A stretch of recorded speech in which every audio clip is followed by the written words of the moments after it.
नमस्कार, जय हिंद। मैं गौरव आपका स्वागत करता हूं अपने YouTube चैनल कैरियर तक पर, जहां हम आज करने वाले हैं क्लास 12 का इनवर्स ट्रिग्नोमेट्री फंक्शन चैप्टर 2। और पहला चैप्टर हम इसलिए नहीं करा रहे हैं, वो पहला चैप्टर इस 2 चैप्टर के बाद कराया जाएगा, जो कि है आपका रिलेशन एंड फंक्शंस। तो चलिए शुरू करते हैं। बेसिक्स क्लास से यहाँ पर आपको लेकर के चलेंगे। इनवर्स ट्रिग्नोमेट्री फंक्शंस की यहाँ पर आपको क्लास मिलने वाली है। आज हम कंप्लीट कर लेंगे कम से कम एक्सरसाइज 2.1 तक। उसके बाद हम अगली वीडियोज़ में आपके सामने आ जाएंगे। तो चलिए शुरू करते हैं हम अपनी क्लास को यहाँ पर। तो टॉपिक है हमारा इनवर्स ट्रिग्नोमेट्री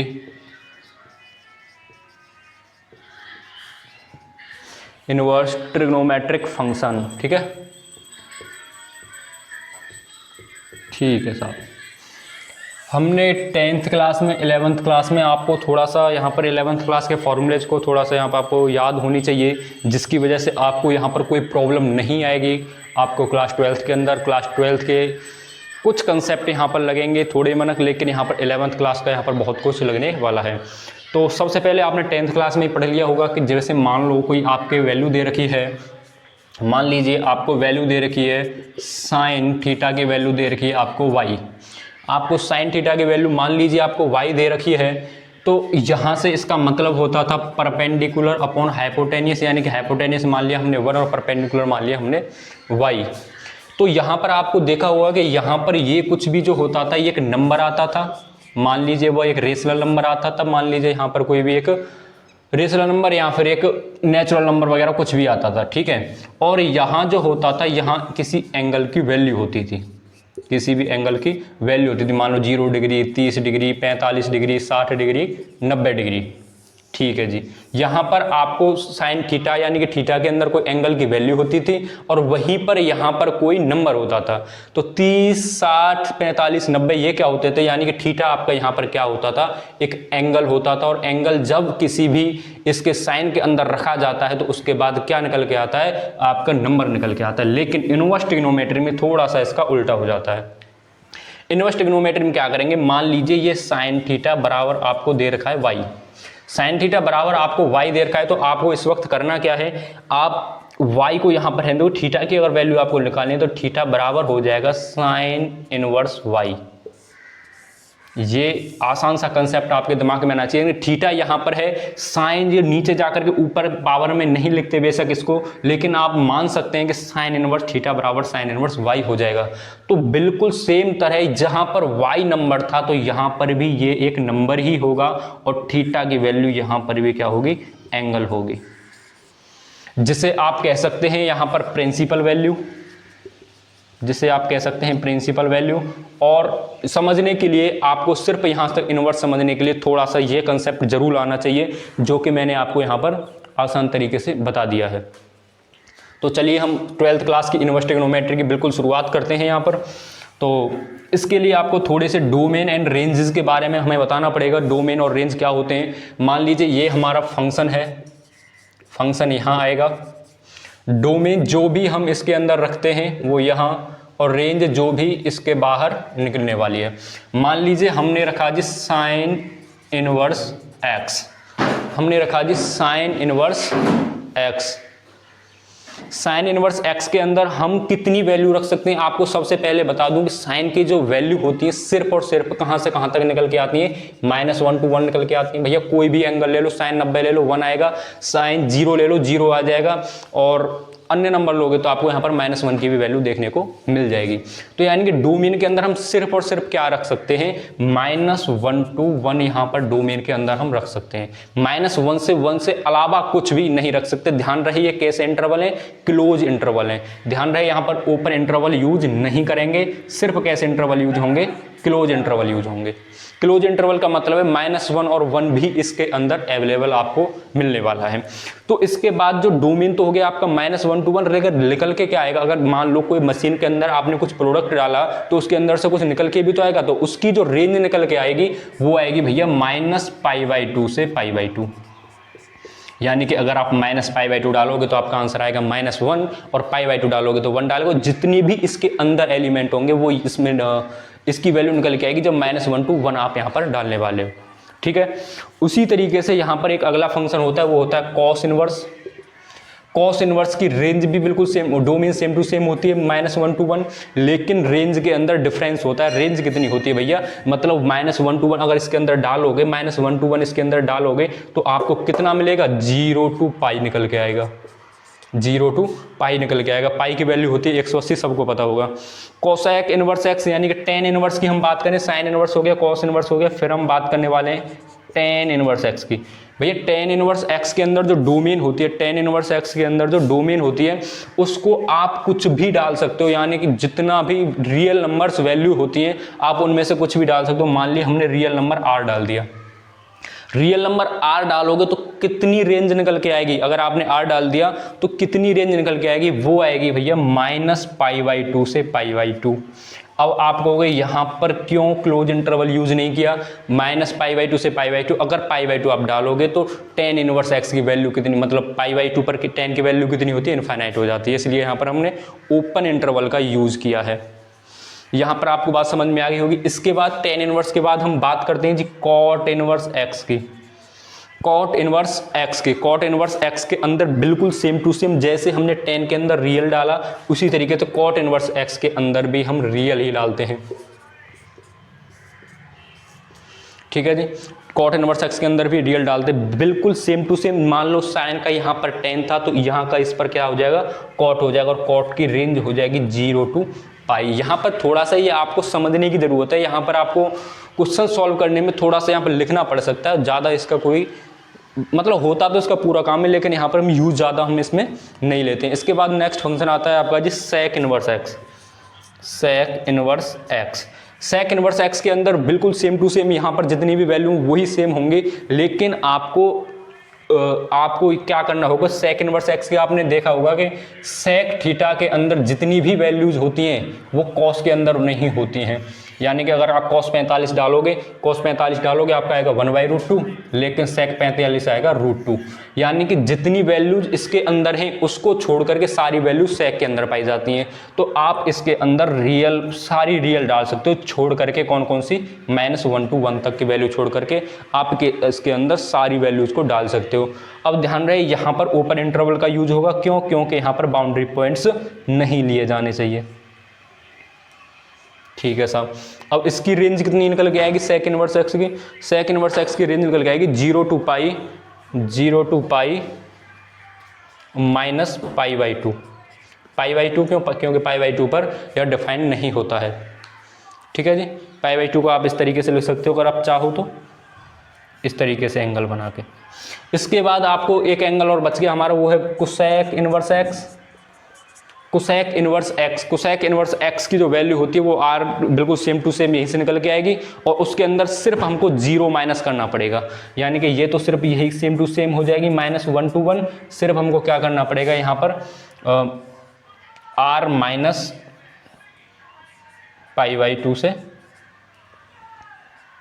-π/2 से π/2, क्योंकि इसके अंदर क्या हो जाती है, ये नॉट डिफाइन हो जाती है, ठीक है। ये क्या हो जाती है, नॉट डिफाइन हो जाती है range, not define, not define, not define.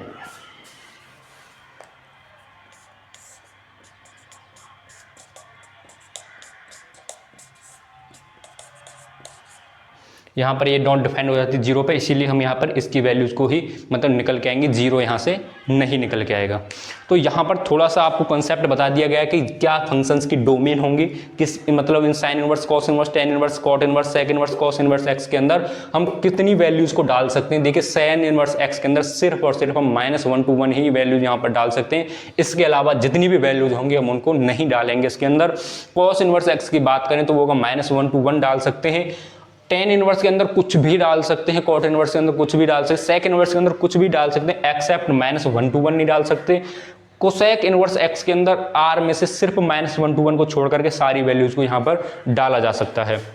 तो ये तो थोड़ा सा आपका कंसेप्ट डोमेन था, यानी कितने कितने डाल देंगे। अगर हम -1 to 1 डाल देंगे साइन इनवर्स के अंदर तो आपका एंगल निकल के जो आएगा वो आएगा -π/2 से π/2। कॉस इनवर्स x के अंदर डालोगे तो आएगा 0 to π। टेन इनवर्स अगर रियल पार्ट डाल दोगे तो -π/2 से π/2 आएगा। और इसी तरीके से आपको यहाँ पर सारी डोमेन, रेंज और फंक्शंस आपको समझ में आ गए होंगे। तो सबसे पहले हम बात करते हैं प्रिंसिपल वैल्यू की। सबसे पहले बात करते हैं कैसे फाइंड करेंगे प्रिंसिपल वैल्यू किसी भी एंगल की, किसी भी ट्रिग्नोमेट्रिक फंक्शंस की प्रिंसिपल वैल्यू कैसे निकल के आती है। ठीक है, प्रिंसिपल वैल्यू किसी भी ट्रिग्नोमेट्रिक फंक्शंस की कैसे निकालेंगे। तो पहली एक्सरसाइज के हम बिल्कुल शुरुआत करने वाले हैं। एक्सरसाइज होगी आपकी 2.1। तो चलिए एक्सरसाइज को शुरू करते हैं।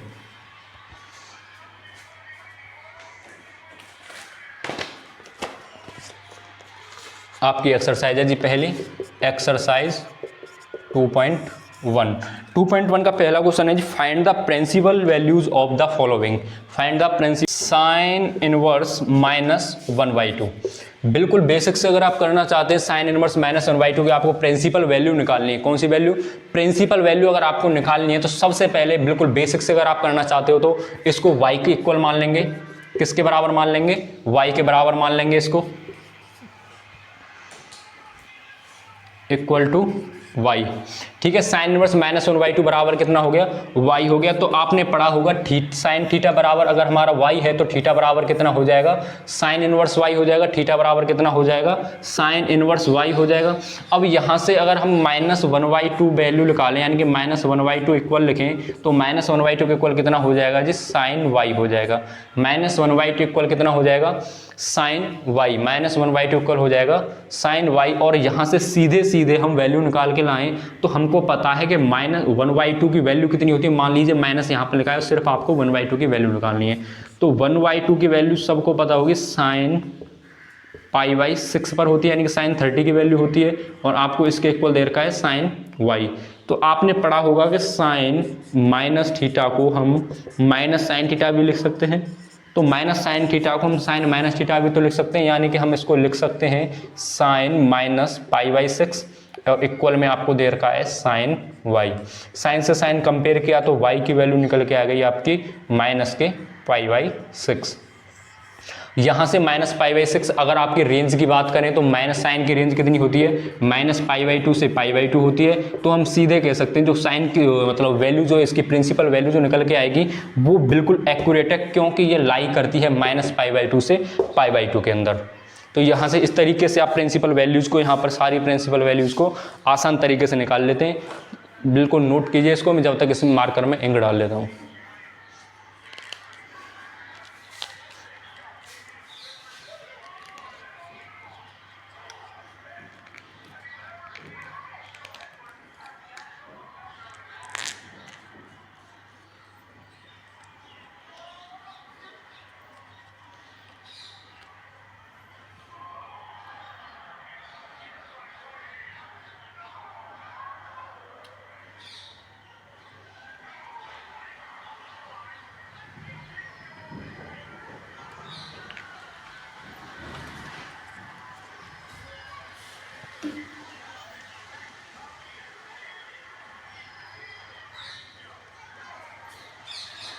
आपका ये क्वेश्चन नोट हो गया होगा। तो हम चलिए नेक्स्ट क्वेश्चन पर चलते हैं, जो कि है हमारा cos इनवर्स √3/2, जो कि हमारा cos इनवर्स √3/2।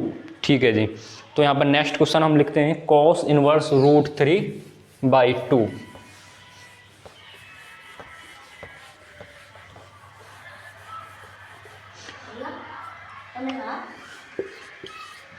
cos इनवर्स √3/2 हमारा यहाँ पर नेक्स्ट क्वेश्चन है। इसकी प्रिंसिपल वैल्यू निकालने के लिए बिल्कुल सेम टू सेम जो हमने पिछले क्वेश्चन में किया था उसी तरीके से करेंगे। तो इसको सबसे पहले किसके बराबर मानेंगे? y के बराबर मानेंगे।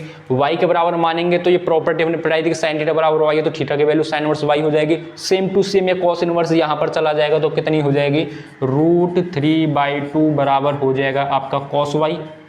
यहाँ तक बताने की कोई ज़रूरत नहीं है, यानी कि √3/2 किसके बराबर हो जाएगा? cos y के बराबर हो जाएगा। और हमको पता है कि √3/2 cos के अंदर कितने डिग्री पर होती है भैया? √3/2 cos के अंदर कितने डिग्री पर होती है सबको पता होना चाहिए, क्योंकि ये वैल्यू कितने डिग्री पर होती है? ये वैल्यू होती है π/6 पर। π/6 का मतलब 30 डिग्री, और cos 30 की वैल्यू कितनी होती है, √3/2। तो यहाँ से हम लिख सकते हैं cos π/6, cos π/6 बराबर हो जाएगा cos y, और यहाँ से सीधे सीधे अगर हम कंपेयर करें cos से cos को, तो y की वैल्यू कितनी निकल के आ जाएगी, y की वैल्यू निकल के आ जाएगी जी आपकी π/6। आपने रेंज भी पढ़ी होगी cos की कितनी होती है, 0 to π होती है। अगर 0 to π होती है तो इसकी रेंज कहाँ से कहाँ तक निकल के आई है, π/6, यानी कि बिल्कुल एकदम एक्यूरेट वैल्यू निकल के आई है। लैंग्वेज की बात करें तो आप आसान तरीके से लैंग्वेज लिख सकते हैं कि this value is lies in the range of the 0 to π degree and this is a principal value. तो यहाँ पर दूसरा क्वेश्चन भी बहुत आसान तरीके से हमने यहाँ पर कर लिया है। चलिए तीसरा क्वेश्चन करते हैं। तीसरा क्वेश्चन आपके सामने है कोसेक इनवर्स 2, कोसेक इनवर्स 2। तीसरा क्वेश्चन है जी आपका कोसेक इनवर्स 2, कोसेक इनवर्स 2, यानी कि इसकी प्रिंसिपल वैल्यू निकाल के आनी है आपको। तो प्रिंसिपल वैल्यू निकालना आप बिल्कुल समझ चुके हैं किस तरीके से निकालनी है। सबसे पहले इसको लेट कोसेक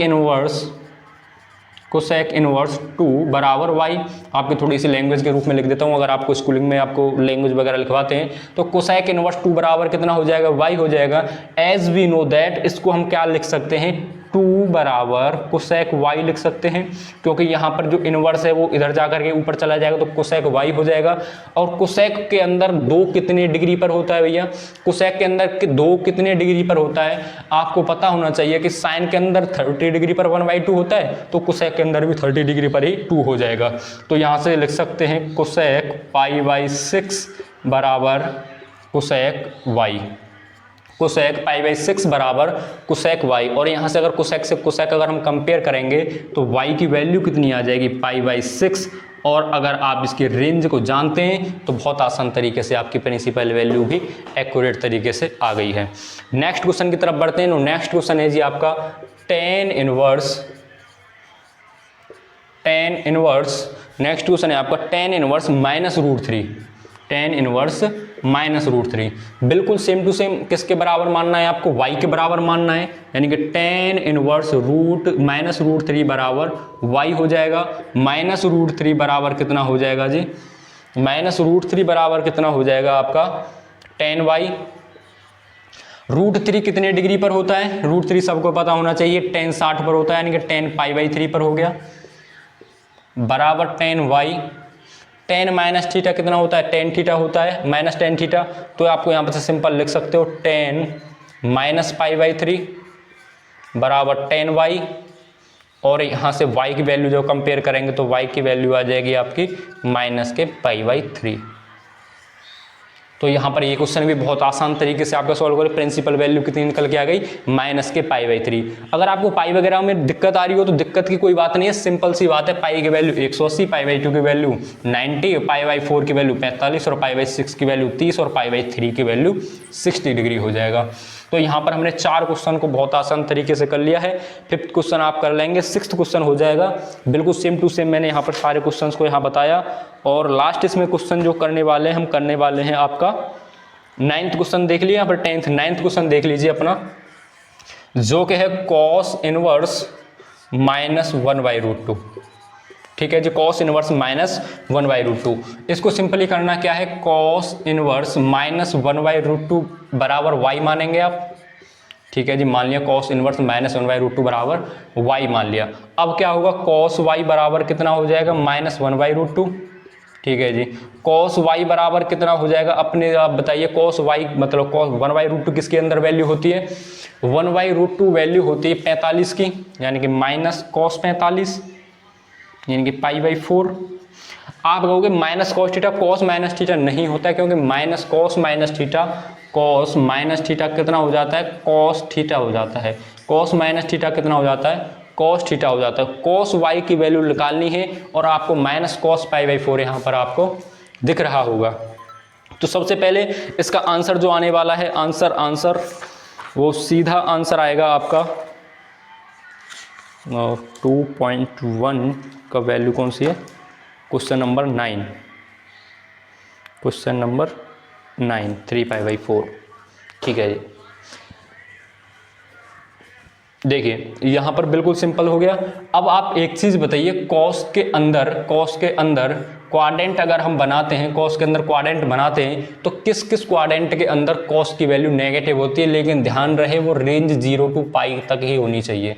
तो 0 to पाई तक है तो सेकंड क्वाड्रेंट के अंदर कॉस की वैल्यू नेगेटिव हो सकती है। तो नेगेटिव होने के लिए यहाँ पर कितना हो जाएगा, पाई माइनस थीटा यानी कि 180 माइनस थीटा। तो सिंपली हम इसको ये भी लिख सकते हैं कॉस वाई बराबर cos pi minus pi by 4। अब ये हमने क्यों लिखा, ये इसलिए लिखा क्योंकि कॉस की वैल्यू सेकंड क्वाड्रेंट में नेगेटिव होती है, होती तो थर्ड क्वाड्रेंट में भी नेगेटिव है, लेकिन हमें रेंज कहाँ तक दे रखी है, 0 to पाई। 0 to पाई के अंदर सिर्फ यहीं तक होती है, तो सिर्फ हमने यहाँ पर लिख दिया। तो कॉस वाई बराबर कितना हो जाएगा, 4 pi minus pi 3 pi by 4, और कॉस से कॉस कंपेयर किया तो वाई की वैल्यू कितनी निकल के आ गई, 3 पाई बाई 4, और ये रेंज के अंदर लाई करती है। आपका आंसर यहाँ पर 9th क्वेश्चन का भी हो गया है। अगला क्वेश्चन देखिए 10th क्वेश्चन। नेक्स्ट क्वेश्चन है जी आपका 10th क्वेश्चन। 10th क्वेश्चन आपका आसान तरीके से हो जाएगा। अब आपको क्वेश्चन नंबर करना है 11th, question number 11th।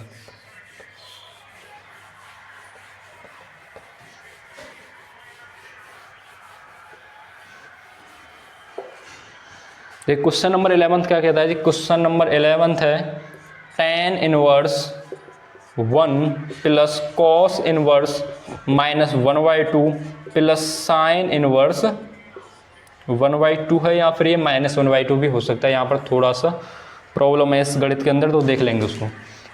tan 1 की वैल्यू, tan इनवर्स 1 की वैल्यू उसी तरीके से निकालने पर कितनी आती है जी, पाई बाई 4 आएगी। किस तरीके से निकालने पर, जैसे कि मैंने प्रिंसिपल वैल्यू निकाल के दिखाई है आपको। और कॉस इनवर्स एक्स की वैल्यू कितनी आएगी, कॉस इनवर्स के अंदर 1/2 कितने पर होता है, पाई बाई 3 पर होता है, लेकिन ये कैसा है, नेगेटिव है, तो आप लिख सकते हो इसे पाई माइनस पाई बाई 3। ठीक है, साइन इनवर्स 1/2 की वैल्यू कितने पर होती है, पाई बाई 3 पर होती है, पाई बाई 6 पर होती है, सॉरी पाई बाई 6। ठीक है जी। अब सबका एलसीएम लेंगे तो सबका एलसीएम कितना आ जाएगा, 5/4 है, 4 तिया 12 आ जाएगा एलसीएम। 12 आएगा तो 4 तिया 12 3 पाई प्लस 12 पाई 3 माइनस 4 पाई प्लस 2 पाई। तो 3 pi minus 4 pi minus pi पाई 12 पाई, और ये कितना हो जाएगा 13 पाई बाई 12। अगर यहाँ पर माइनस है, अगर यहाँ पर माइनस है यानी कि साइन इनवर्स माइनस 1/2, तो सिंपली यहाँ पर हम माइनस पाई बाई 6 कर देंगे। और के लिए दिखाई दे रहा हूँ, अगर यहाँ पर क्या होती, आपकी माइनस होती, तो यहाँ पर माइनस होती तो सिंपली क्या हो जाता है, यहाँ पर 12 3 पाई प्लस 12 पाई माइनस 4 पाई, और यहाँ पर कितना हो जाएगा माइनस के 2 पाई। ठीक है जी। तो माइनस के 2 पाई जब करेंगे तो माइनस 6 पाई और कितना हो जाएगा जी आपका 9 पाई बाई 12, और 3 जब और 3 4 जा 12, यानी कि कितना आना चाहिए था 3 पाई बाई 4 आना चाहिए। तो आंसर देख लेते हैं कौन सा आपका मैच का आ रहा है इसके साथ। अगर माइनस होगी तो यहाँ ऐसे हो जाएगा, और प्लस होती है तो उस तरीके से हमने यहाँ पर कर ही दिया है। तो 11th क्वेश्चन का जो आंसर आ रहा है आपका वो आ रहा है 3 पाई बाई 4, यानी कि इसके अंदर हमेशा आपको नेगेटिव लिखना है, क्योंकि यहाँ पर गणित में आप देखोगे, मेरे इस गणित में एनसीईआरटी के में यहाँ पर माइनस नहीं लगा हुआ था। कुछ एनसीईआरटी प्रॉब्लम में माइनस की प्रॉब्लम आपको दिख सकती है, तो यहाँ पर माइनस के तरीके से आंसर यहाँ पर आपका आ रहा है। तो नेक्स्ट क्वेश्चन करते हैं जी आपका cos inverse 1/2 plus 2 sign inverse 1/2। आसान तरीके से आप कर सकते हो, बिल्कुल सेम टू सेम ऐसा ही क्वेश्चन है। 13 क्वेश्चन को अगर आप देखोगे तो 13 क्वेश्चन है जी आपका साइन इनवर्स x बराबर वाई, साइन इनवर्स x बराबर y आपको दिख रहा होगा। तो साइन इनवर्स x बराबर y, देन तो ये पूछ रहा है y की वैल्यू कहाँ से कहाँ तक होगी। आपको मैंने बताया था कि प्रिंसिपल वैल्यू कहाँ से कहाँ तक होती है, माइनस पाई बाई 2 से पाई बाई 2 तक, और इसे आप लिख सकते हो माइनस पाई बाई 2 से पाई बाई 2 इस तरीके से भी। ठीक है, 13 क्वेश्चन हो गया। 14 क्वेश्चन को देखिए, tan inverse √3 minus sec inverse minus √3, बिल्कुल सेम टू सेम इसी तरीके से आप कंसेप्ट को लगा करके कर सकते हैं। तो यहाँ पर आपकी एक्सरसाइज जो कंप्लीट होती है वो है एक्सरसाइज 2.1, आपकी बिल्कुल एकदम अच्छे तरीके से यहाँ पर कंप्लीट हो चुकी है। अगली वीडियो में हम यहाँ पर आपको tan इनवर्स अगली एक्सरसाइज 2.2 यहाँ पर हम आपको सॉल्व करके दिखा देंगे। तो चलिए, thank you for watching our video अच्छी लगी हो लाइक कीजिएगा, और आपके लिए यहाँ पर यह मेहनत की जा रही है तो आप चैनल को सब्सक्राइब भी कीजिएगा, और अच्छा लगा हो आपको concept. Thank you for watching our video.